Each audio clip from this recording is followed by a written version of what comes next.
very good morning to you, Anthony Dream Johnson. Can I just ask, what war is this that we're all fighting?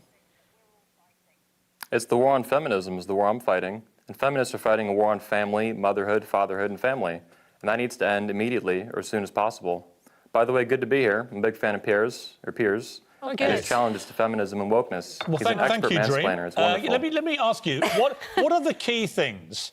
And I've got some issues with the more radical end of the feminism world, although I personally identify as a feminist in the sense of what it should mean, which is equality for women in all things. Watch out, you're at war with Anthony Johnson. I'd be surprised, though.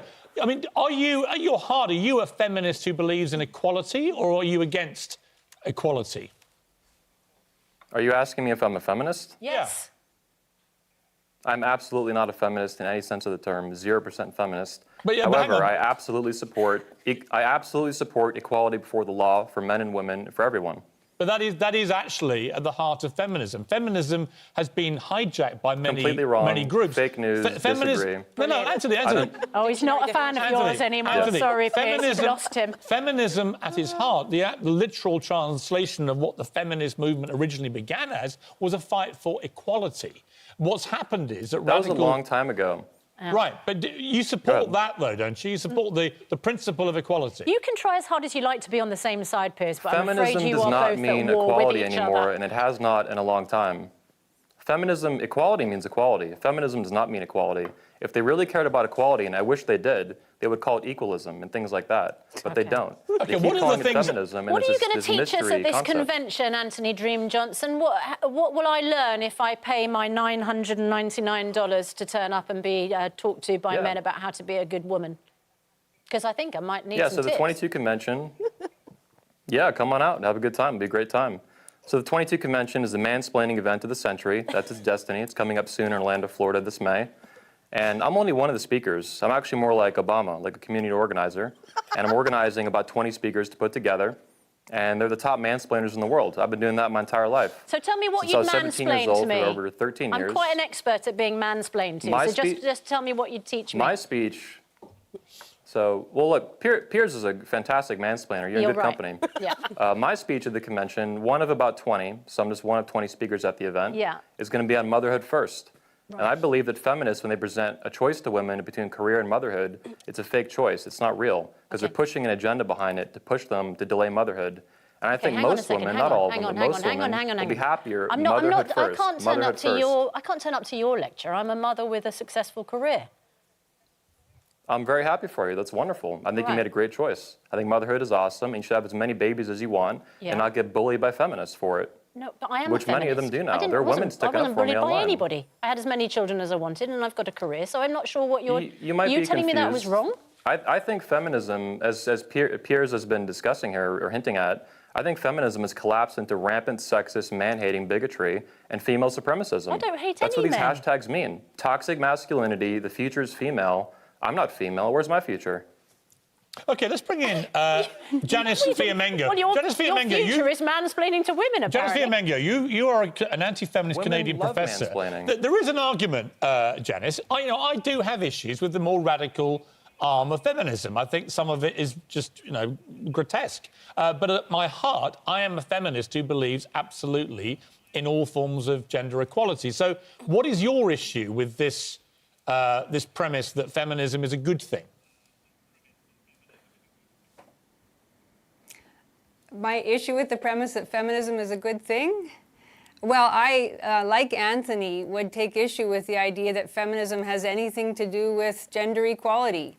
If you look back to the roots of feminism, you can see that from the very beginning, feminists argued on the basis of female moral superiority, and that has been very much the case, especially for the last 50 years. That's not true. Hang on, that's not true. Yeah, well, actually, I'll give you some examples. Well, let me say what I say it's not true. Actually, the feminist movement really began with Emmeline Pankhurst, the suffragette, who fought for the right of equality of a vote in this country. That's really where it started. So when you say that it started from a position of superiority, Emmeline Pankhurst wasn't fighting to be superior to men. She was fighting not to be inferior. She was fighting the complete opposite. She didn't want to be inferior to men. She wanted women to have the same right to vote. That's how it began. how long did men have the vote?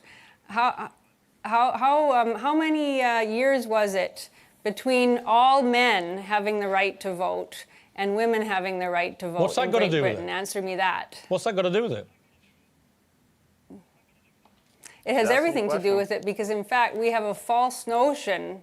We have a false notion that men had the right to vote for many years before women had the right to vote. And in fact, that's not the case. Many of the men who fought in the First World War did not have the right to vote.